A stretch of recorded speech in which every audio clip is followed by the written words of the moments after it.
Let me ask you something. If you had $100,000 in savings by the time you turned 30, would you feel like you'd made it? Most people would say yes. $100,000 sounds like a lot. It sounds like the kind of number that means you've figured something out, that you're ahead, that you're safe. But here's what I want to explore in this video, because the honest answer is more complicated than a yes or a no, because $100,000 at 30 can mean completely different things depending on where you live, what you want your life to look like, and, most importantly, what you do with that money next.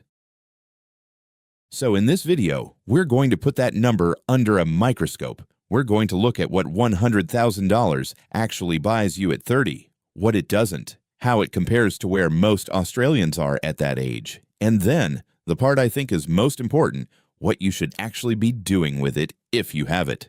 Whether you've got $100,000, $10,000, or nowhere near either of those, stick around, because the principles here apply to every single amount. First, let's give credit where it's due. Having $100,000 in savings at 30 is genuinely rare. Most financial data suggests the average Australian in their late 20s to early 30s has somewhere between $20,000 and $50,000 in total savings. And for a large number of people, that includes their superannuation. So if you're at $100,000 or working towards it, you are ahead of the majority of your peers. That's real. That matters. Don't let anyone tell you otherwise. But, and this is important, being ahead of average doesn't necessarily mean you're on track, because on track depends on what you're actually trying to build. Here's a way to think about it. $100,000 sitting in a savings account, earning 4% interest, generates about $4,000 a year. That's $333 a month, before tax. That's not enough to live on, it's not enough to retire on, it's not even enough to cover rent in most Australian cities. And that's not me being negative, that's just the maths being honest with you, because $100,000 on its own is not the destination. It's a very solid starting point for what comes next. The people who build real wealth don't stop at a number and feel satisfied. They use that number as a platform. And that's what the rest of this video is about. So what does $100,000 actually look like in the real world at 30? Let me give you 4 scenarios, because the same number means something very different depending on your situation. Scenario 1, the house deposit. If you're in Sydney or Melbourne, $100,000 is a solid deposit, but probably not quite enough on its own for the median house price. You're looking at needing closer to $150,000 to $200,000 to avoid paying lender's mortgage insurance and to have a buffer for stamp duty and fees. However, in Brisbane, Adelaide, or a regional area, $100,000 can absolutely be enough to buy your first home. So whether $100,000 is a good deposit depends entirely on where you want to live. Scenario 2, the Emergency Fund Plus. Financial advisors typically recommend having 3 to 6 months of expenses in an emergency fund. For most Australians in their 30s, that's somewhere between $15,000 and $30,000. So if your $100,000 is sitting in a high-interest savings account, you've got your emergency fund covered several times over, with plenty left to put to work. The question is whether you're actually putting it to work, or just letting it sit there feeling comfortable. Scenario 3, the investor. If you invest $100,000 at 30 and never add another cent, just let compound interest do its thing at a historical average return of around 7 to 8% per year, by the time you're 60, that $100,000 becomes somewhere between $760,000 and $1 million. $100,000, 30 years, nearly $1 million without adding a single extra. That is the power of having capital at 30. The earlier you have money working for you, the less hard you have to work yourself. And then there's scenario 4, the one nobody talks about, the lifestyle spender. The person who has $100,000 at 30 feels secure, and gradually spends it down over the next few years. A holiday here, a car upgrade there, a gap year, moving to a more expensive city. 5 years later, they're 35. Their savings are back to $20,000, and they've accidentally pressed reset on everything they built. This is more common than you'd think. And it's not a moral failure. It's just what happens when money doesn't have a job. When it's sitting there without a clear purpose, it slowly gets spent on things that don't move your life forward. Okay, so the question you came here for: is $100,000 at 30 enough? Here's my honest answer. It depends on what you mean by enough. If enough means you can stop worrying about money entirely, no, it's not. If enough means you'll never have to work again, definitely not. If enough means you're financially comfortable and have more options than most people your age, yes, absolutely. And if enough means you have the foundation to build genuine, lasting wealth over the next 30 years, then yes, more than enough. You're in an extraordinary position. The problem with asking, "Is it enough?" is that the question assumes money is a destination, that there's a number you hit, and then you're done, and everything is fine. But money doesn't work like that. It's not a finish line. It's a tool. And the question that actually matters isn't, "Is this enough?" It's, "Is this enough to do what?" $100,000 is absolutely enough to buy your first investment property in the right market. It's enough to build a serious share portfolio that could be worth several million by retirement. It's enough to start a business. It's enough to give you the freedom to take a calculated risk with your career. But it is not enough on its own to just sit on. Money that doesn't move doesn't grow. And money that doesn't grow quietly shrinks, because inflation is always running in the background, reducing what your dollars can actually buy. I want to talk about something that most people with savings don't think about, and it's one of the quiet wealth killers for people in their 30s.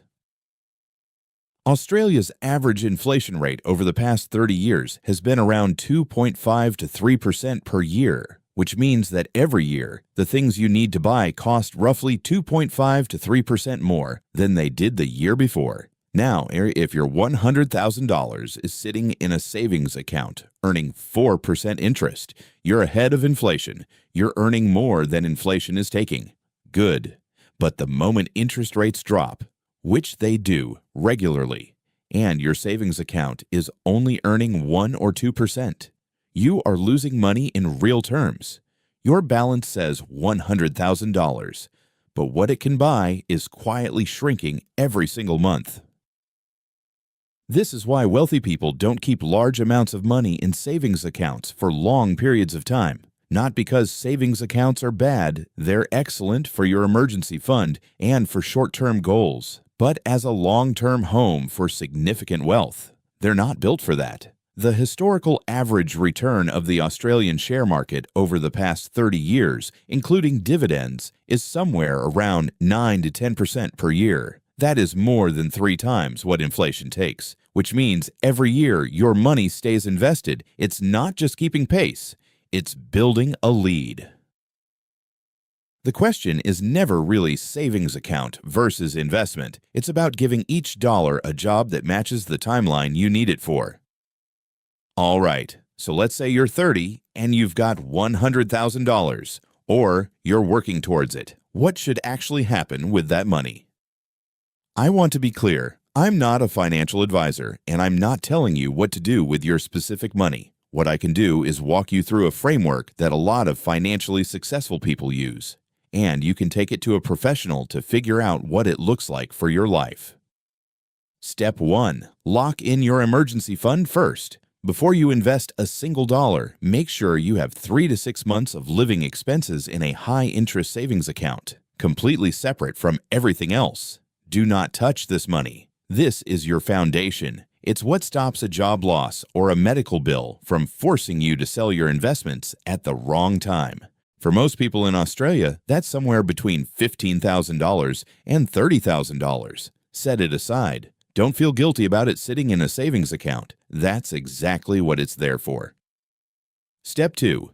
Define your 3 to 5 year goal. The right thing to do with the rest of your money depends entirely on what you want your life to look like in the next 3 to 5 years. Are you planning to buy a home? Then you might want to keep a chunk of money in a stable, accessible place because you'll need it in a few years, and you can't afford to have it drop 20% right before you want to use it. Are you not planning to buy for at least 5 years or at all? Then investing makes much more sense because you have time to ride out any short-term market fluctuations.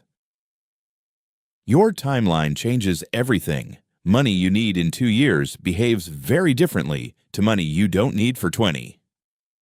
Step 3. Put long-term money to work.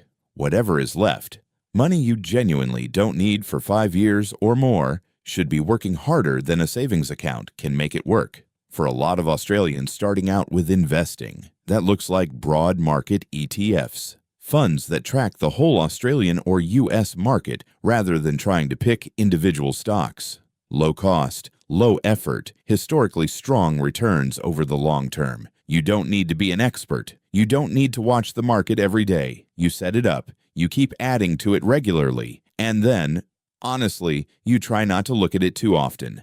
Time does the heavy lifting.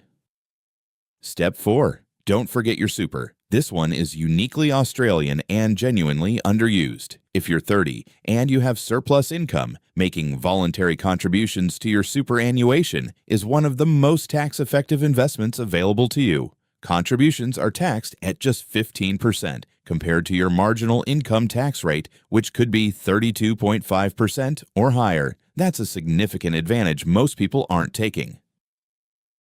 Your super is also invested in markets, so it benefits from the same compound growth we've been talking about. The difference is it's locked away until retirement, which is exactly why most people ignore it. But that lock-in is actually a feature, not a bug. It stops you spending it when life gets expensive. So, is $100,000 at 30 enough? I'll give you the cleaner answer I promised at the start. Yes, if you use it well. No, if you let it sit still.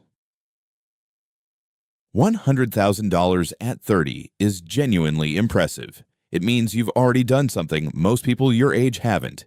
It gives you real options that most people your age don't have: a house deposit, an investment portfolio, a safety net that lets you take risks with your career. But it only stays impressive if you treat it as a launch pad rather than a landing pad. And if you don't have $100,000, if that number felt completely out of reach when you clicked on this video, I want you to hear this. The principles we've talked about today apply to every amount. The emergency fund, the clear goal, the long-term investment mindset, the superannuation contribution. None of these require $100,000 to start. They require a decision. I want to ask you one question before you go, and I genuinely want to know the answer. Where are you right now? Not in terms of a specific number, just do you feel ahead, on track, or behind when it comes to savings at your age? Drop it in the comments. No judgment. I read every single one. Because I think the most valuable thing this community can do is be honest with each other about where we actually are, not where we pretend to be.